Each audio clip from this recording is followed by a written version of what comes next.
പ്രിയമുള്ള പ്രവാസികളെ, കുറച്ച് കാര്യങ്ങൾ നമ്മുടെ പ്രവാസ ജീവിതവുമായി ബന്ധപ്പെട്ട് പറയാൻ ഞാൻ ആഗ്രഹിക്കുകയാണ്. അതിലൊന്നാമത്, നമ്മൾ പല ആളുകളും നാട്ടിൽ നിന്ന് കയറി വരുമ്പോൾ ഒന്നുകിൽ 2 വർഷത്തിനാണ് പലരും വരിക.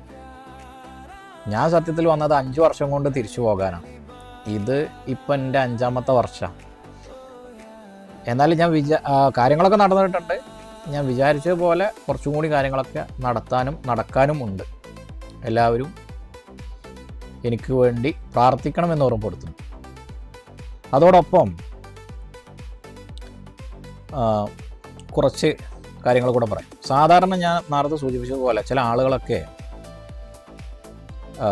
പ്രവാസ ലോകത്തേക്ക് ഇതുപോലെ തന്നെ 2 വർഷം, അതായത് ഒന്നെങ്കിൽ വിസിറ്റിന് വരും, അല്ലെങ്കിൽ ജോബ് അന്വേഷകരായിട്ടുള്ള വിസകൾക്കൊക്കെ വരും. എന്നിട്ട് പിന്നെ 2 വർഷത്തേക്ക് എന്നായിരിക്കും പലരുടെയും ചിന്ത ഉണ്ടായിരിക്കുക. 2 വർഷം എങ്ങനെയെങ്കിലും പിടിച്ചു നിൽക്കുക, 2 വർഷം കൊണ്ട് അത്യാവശ്യം സമ്പാദിക്കുക, അല്ലെങ്കിൽ പരമാവധി സമ്പാദിക്കുക, ഉടനെ തിരിച്ചു പോകും. പക്ഷേ ആ 2 വർഷം കഴിയുമ്പോൾ നമ്മുടെ ആവശ്യങ്ങൾ കൂടി വരും, അല്ലെങ്കിൽ നമുക്ക് ചെയ്യേണ്ട ഉത്തരവാദിത്തങ്ങൾ കൂടി വരും. നമുക്ക് വന്നുകൊണ്ടിരിക്കുന്ന ഉത്തരവുകൾ അല്ലെങ്കിൽ ഓർഡറുകൾ അത് മാറിക്കൊണ്ടിരിക്കും. അപ്പോൾ അതിനനുസരിച്ച് നമ്മൾ ഇവിടെ പാകപ്പെട്ടുകൊണ്ടിരിക്കും. അങ്ങനെ 2, 5 ആകും, 5, 10 ആകും, 10, 20, 30, 40 ഒക്കെ ആകും. ഇരിക്കട്ടെ, ഏതായാലും എത്ര വർഷം നിങ്ങളിവിടെ നിങ്ങളുടെ ആയുസിൻ്റെ നല്ലൊരു ഭാഗം ചിലവഴിച്ചു എന്നതല്ല പ്രധാനം. മറിച്ച് നിങ്ങൾ ചിലവഴിച്ച സമയം അല്ലെങ്കിൽ ചിലവഴിച്ച കാലയളവ് നിങ്ങൾക്ക് വേണ്ടി നിങ്ങൾ എന്തു ചെയ്തു, നിങ്ങൾക്ക് വേണ്ടി നിങ്ങൾ എത്രത്തോളം അതിനെ മനോഹരമായി ഉപയോഗിച്ചു എന്നതാണ്.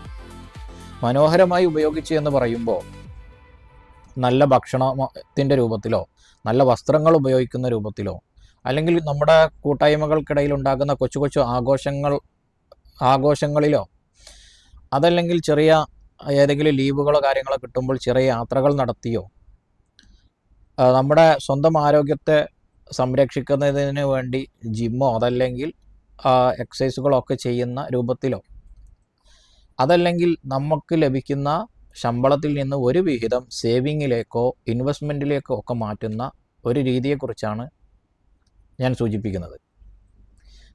നമ്മളിവിടെ ഒരുപാട് കാലം ചിലവഴിച്ചത് കൊണ്ട് മാത്രം നമുക്കൊന്നും നേടാനില്ല. നമ്മുടെ ആയുസിൻ്റെ നല്ലൊരു ഭാഗം ഇവിടെ കളഞ്ഞതുകൊണ്ട് പ്രത്യേകിച്ച് ഒരു നേട്ടവും നമുക്ക് കിട്ടാനില്ല.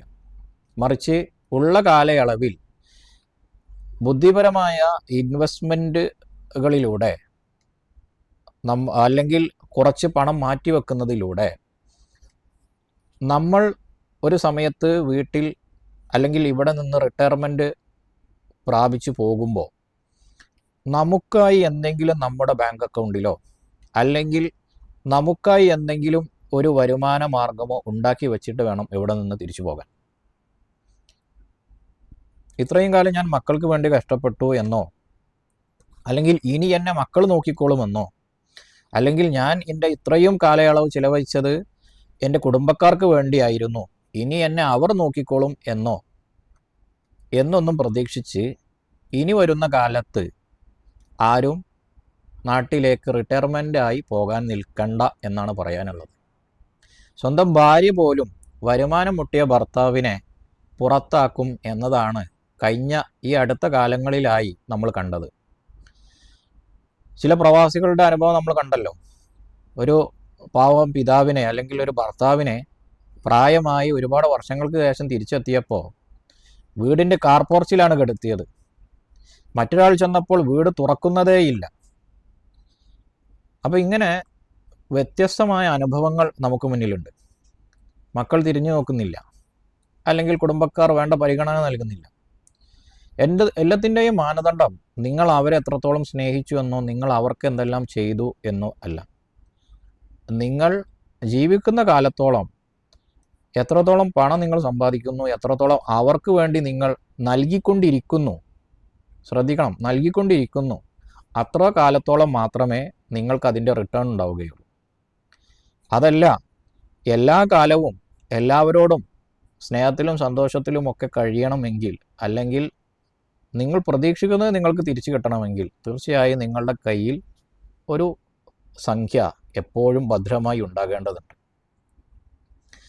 അതിന് ഇതുവരെയും ചിന്തിക്കാത്തവർ പ്രവാസി പെൻഷൻ അടക്കമുള്ള കാര്യങ്ങളിൽ പങ്കാളികളാവുകയോ അല്ലെങ്കിൽ SIP പോലെയുള്ള പദ്ധതികളിലേക്ക് നീങ്ങുകയോ, ഹലാലായ ഒട്ടനവധി വരുമാന മാർഗങ്ങൾ SIPയിലും ഉണ്ടല്ലോ, അപ്പോൾ അതെല്ലാം പരിഗണിക്കുകയോ സ്വീകരിക്കുകയോ ചെയ്യണം എന്നാണ് എനിക്ക് ഓർമ്മപ്പെടുത്താനുള്ളത്. വർഷങ്ങളും മാസങ്ങളും വെറുതെ കളയുകയോ അല്ലെങ്കിൽ വർഷങ്ങളും മാസങ്ങളും ചിലവഴിച്ച് നിങ്ങളുടെ ആയുസ്സും ആരോഗ്യവും സമ്പത്തും തലയിലെ മുടി അടക്കം നശിപ്പിച്ചുകൊണ്ട് വെറുതെ ഇവിടെ നിന്ന് സമയം കളഞ്ഞതുകൊണ്ട് കാര്യം ഇല്ല. മറിച്ച് ഉത്തരവാദിത്തങ്ങൾ പൂർത്തിയാക്കുന്നതോടൊപ്പം, ഉത്തരവാദിത്തങ്ങളും കടമകളും ബാധ്യതകളും നിറവേറ്റുന്നതോടൊപ്പം നമുക്ക് വേണ്ടി എന്തെങ്കിലും നാം കരുതി വെക്കേണ്ടതുണ്ട്. തീർച്ചയായും മറ്റൊരു വിഷയവുമായി നമുക്ക് വീണ്ടും കണ്ടുമുട്ടാം. Thank you.